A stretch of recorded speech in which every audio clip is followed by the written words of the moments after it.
Hello, it is late on Success Story, Saturday, February 10th, 2018. Steve Sipress here, working on a couple of big projects. My new website is about to be launched, my new brochure, all kinds of stuff going on, changes back and forth, and you know how it is, I'm sure. This thing has to be moved, and this thing has to be changed, and I got to send a new photo, and trying to get it all done before the day off of Sunday, and so I can have it for the week when things go crazy, get busy, and I don't have time to spend on all my own projects. I'm making money for my clients and talking to prospects and all that kind of stuff. So let's get right to it. Rhino of the day is this really cool napkin holder Rhino. Check this out. This is a really heavy, like lead metal Rhino head on and a very cool metal tail on a carved and polished wood circle, which serves as a napkin holder. So you roll up the cloth napkin and you put it through there, and you put this on the table like that, and it's flat on the bottom, and everybody gets their napkins. And the Rhino napkin holder. Now, the reason I use the napkin holder for today's Success Story Saturday is because you're going to want to use a napkin when you eat Wally Amos's cookies and muffins and whatever he's making, because you're going to want it. Wally Amos, famous Amos, as he named himself and then lived up to the name, is a cautionary tale, I might say. Just a fantastic story of an entrepreneur, but a cautionary tale. He exhibits all the traits of the typical ADD entrepreneur, with the ups and the downs and the an unbelievable promoter, promoting others, promoting himself, promoting anything he could promote, but not, by his own admission, not really paying attention to the details, moving from thing to thing and jumping around, sometimes just, even though it was going good, he got bored and caused a lot of problems that way. So, you know, the bottom line, when you're an entrepreneur, and we all have, to be a successful entrepreneur, we're going to have this ADD trait. We have that tendency to bounce around into new things, but that's why you got to check out the subject of last Saturday, Success Story Saturday. Michael Gerber, check out his book, The E-Myth Revisited now, and understand that you need to get managers in place to manage the business. We are not managers of things. We're always looking for the new thing. We're always vision-oriented and opportunity-oriented, and that can have severe negative effects if you don't have people managing things. If you think you're going to manage it, you could have a cautionary tale like Wally Amos. So I met Wally Amos on a day. I talked about it on a Throwback Thursday. I shared this cookie bag, this empty cookie bag from 1993 in December, where I met Wally Amos in a Costco when he was launching his new company, the Uncle No Name Cookie Company, after he had sold his name, Famous Amos, and had signed an agreement he's no longer allowed to use it. And then when he did start a new company and use it, he got sued by the company he had sold his name to, and so he named his new company the Uncle No Name, as in no name, Uncle No Name Cookie Company. These cookies were spectacularly fantastic, and he was handing them out free samples in the Costco, and people didn't even understand and notice that was Wally Amos, and they were just walking right by and saying no thanks and thank you very much and eating one, but you know, whatever it is, they were not understanding that's the one and only famous Wally Amos. And so he signed my bag, Aloha. He lives in Hawaii, and he said, be positive, which is his motto. I know he's written 10 books. That's probably the name of one of them.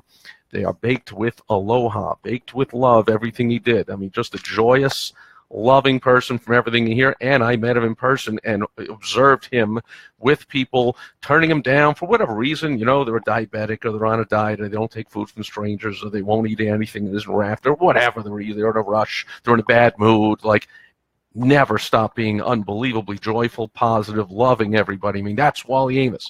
So how did he start? He started he grew up in a rough situation with a very poor upbringing, and very early on his father was unfaithful to his mother and would actually take Wally Amos along, as he tells the story, when he was visiting his girlfriend's houses, and Wally would stay outside and play while his dad was at a girlfriend's house while he was still married to Wally's mother. So what the heck? Well, that came back later on because as Wally became an adult, as one of his 3 wives, they'll all tell you, they all say he just could not be faithful until finally reached a crisis with his 3rd current wife and resolved it, and they've been happy ever after. But he learned that from his dad, always going from one to another. That's an ADD entrepreneurial type of thing, always jumping around, even though you got something good, jumping around, looking for something new just because it's something new and different.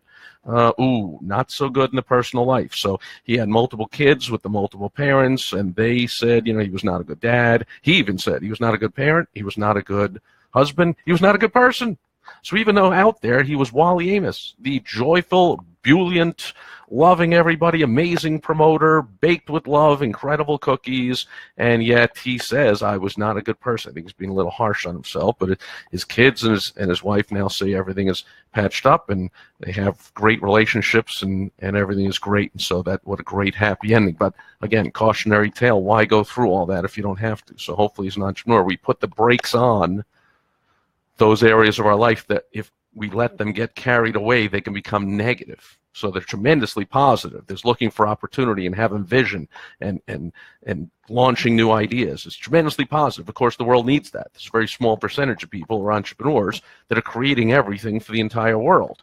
But if that's all we're doing is always just thinking ahead and creating and vision, and we're not paying attention to some details, and including the people closest to us, man, could be some big problems. So Wally Amos grew up poor. He suffered from racism as a kid. Now, later on, he came into a situation, turned that into a positive, which is fantastic, but he suffered negatively from racism as a kid, including when he used to love his aunt, Della, I think her name was, used to bake the chocolate chip and pecan cookies that he became famous for later, that recipe. And she was always baking the cookies, and he loved the baking the cookies and helping her out. And he actually went to a vocational high school after his family moved to New York, and now as his aunt, he was around all the time. He went to a culinary high school, and he got a job, working in a hotel or whatever as a busboy or dishwasher or whatever it was. But he always wanted to, get promoted to chef, and the students would get promoted to chef, but one after the other, as he tells it, was always a white student that got promoted one after the other, and just kept happening till he realized there's no way they're promoting a black kid. So he left, and he joined the Air Force, I think it was, and he stayed in the Air Force for 4 years where he got his high school degree. Then he came out, and, what am I going to do? Like so many veterans that come out from the service and don't know what they're going to do. So he basically took menial jobs and bounced from one to the other, and then he saw that there was a job in the mailroom of the William Morris Talent Agency, and he went and applied, and he got the job. Just so happens, as luck would have it, that at this time, this was now the 60s, the early 60s, the Civil Rights Act had just been passed and all this, and William Morris was being pressured to bring in some black kids, some black people into their management training program, to their agent training program. And there was Wally Amos, as he tells it. It was the right place, right time, right color. There I was. So from having his mom arguing about not having to sit in the back of the bus, and he had to walk for 2 miles past the white high school when he was a kid just to get to the black high school, and then the miles trip back home, and then being crapped on when he was a student and not getting promoted to the right job because he was black. Now he gets into the agent training program with William Morris because he's black. So a great ending to, not the ending, but a great comeuppance to that story. Love it. And he became, he worked hard, and for years he moved up and up and up, and he became the first black talent agent at the world famous, the #1 William Morris Talent Agency. Well, they told him, now go out and sign some acts, and he actually discovered Simon and Garfunkel. Go figure. He signed them to their first deal. He discovered them. Somebody said, you ought to see these 2 kids. They're pretty good. And he went and signed them. And he worked with all kinds of other acts and promoted them and did all kinds of great stuff. And then he got kind of bored and kind of tired of it. He also wanted to move into management. And there again, racism reared its ugly head. And he was told, dude, nobody's going to take orders from a white guy, or let a black guy manage him, or what? See, I can't even say it. It's so stupid. Nobody's going to want to be managed by a black guy. And he's like, that's totally ridiculous, isn't it? I came through the same program, I trained in everything, and if I get promoted to that position, different days back then, wasn't it? So, okay. Oh, well, unfortunately, in a lot of ways it's not, but it was. Obviously, we've had a black president now, so I'm pretty sure we could have black managers and a talent agency, for crying out loud. But he left there, went out on his own, was having all kinds of marital problems and getting divorced, and his wife had a nervous breakdown or something through the whole thing, and he always was terrible with money. As his wife said, he was always broke. He was always owing money to people, always. And because, again, he could not pay attention to the details. Entrepreneurs, it's not in our DNA to pay attention to the details. We have to get people to pay attention to the details in our business, in our life, or else things are going to go absolutely ape-wire crazy in some cases, like they did for Wally Amos. So anyway, and you can, go, I urge you, go check out his story and read up on him. And I think there was even a episode on one of the TV shows about him, something. They did a whole, synopsis of his life or whatever, check it out and take the good and be cautious of the bad so it doesn't happen to you. But what a fantastic guy, what a great promoter. They say when he left the talent agency, and then he had trouble, he went out on his own, but he actually, I think, as the story goes, the day that he checked his wife in for some mental help with a breakdown was the day that his only client fired him. So there he was, nothing to do, and suddenly the cookies that he'd always been baking and giving away free to people, how you doing, and gifts, and as an icebreaker, and just something he did, as always being a great promoter and very friendly and outgoing and charismatic, he got the idea, let me start a business, and he launched the first ever cookie store, the first ever. I mean, there's bakeries, of course, but they have all kinds of things, cookies and cakes and pies and, rolls and bread, and they'll bake anything. He had just cookies only in the store, the first ever standalone cookie store.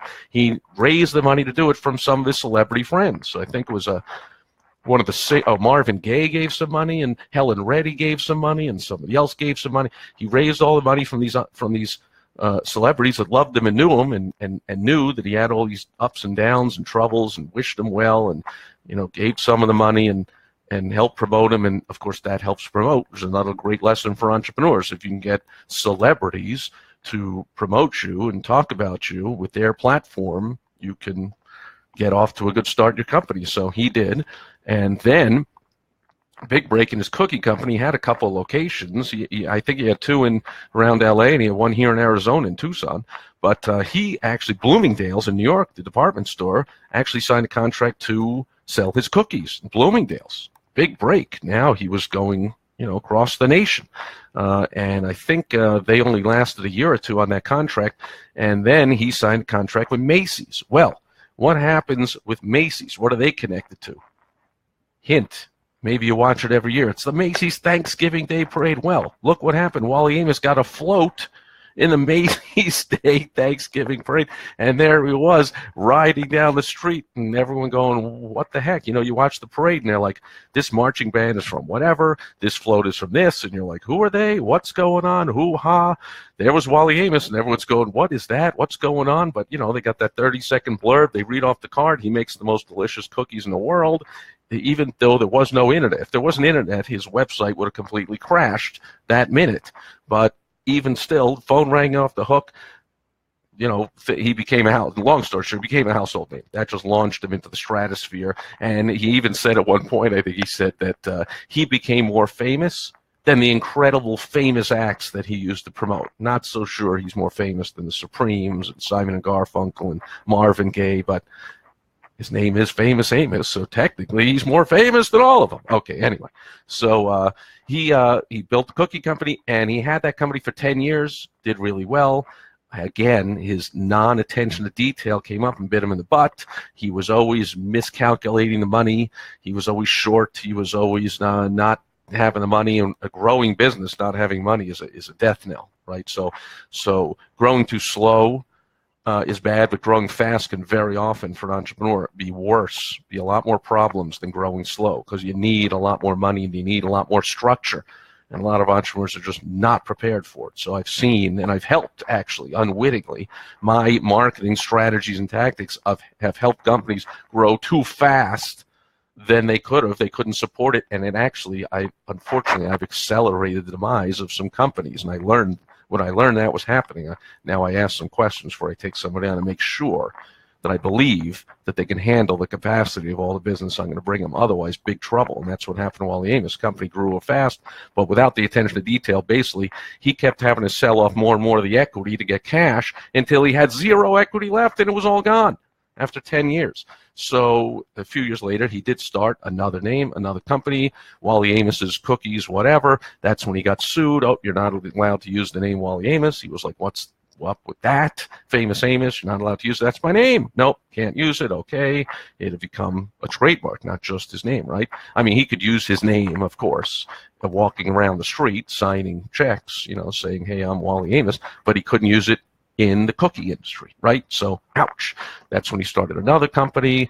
That had troubles. Now he has another company. He was on the Shark Tank show last season looking for 50 grand for an investment in his Cookie Kahuna company or whatever it is. So, still going strong, still Mr. Cookie King, still baking the cookies. He has repaired relationships with his wife, with his kids, with himself, really. He seems at peace, at least from what I can see from interviews. On the outside, he's always been such a fantastic guy, and that day I met him, I will never forget. Wally Amos. So, and there's a lot more details there, but I'll let you go. It's kind of late at night. Oh, Lindsay is here. Scott's here. Donna's here. Great seeing all you guys.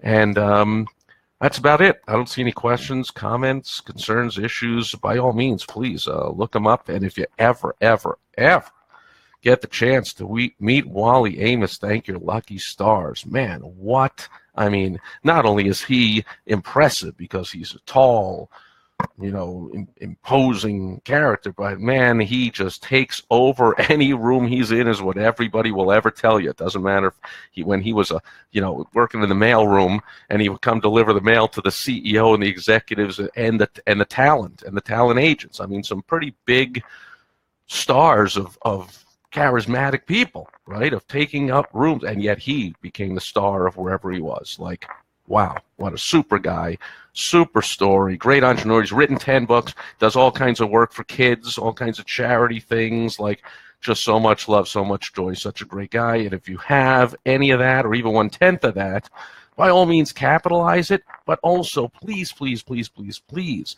get somebody who is good at the detailed back end of the business, taking care of the business end of things, to take care of it.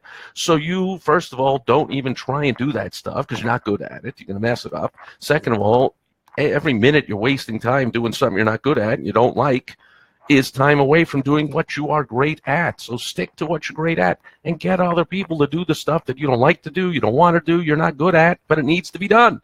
Make sense? That's it. Those are the lessons for Success Story Saturday. Like I said, tremendous more lessons. If you take your time to check out Wally Amos and read up on his story or watch the movie or the TV episode, I'm sure you can find it on Netflix or whatever, or one of these Hulus or something. Check him out. Super guy, not so great at the business end of things.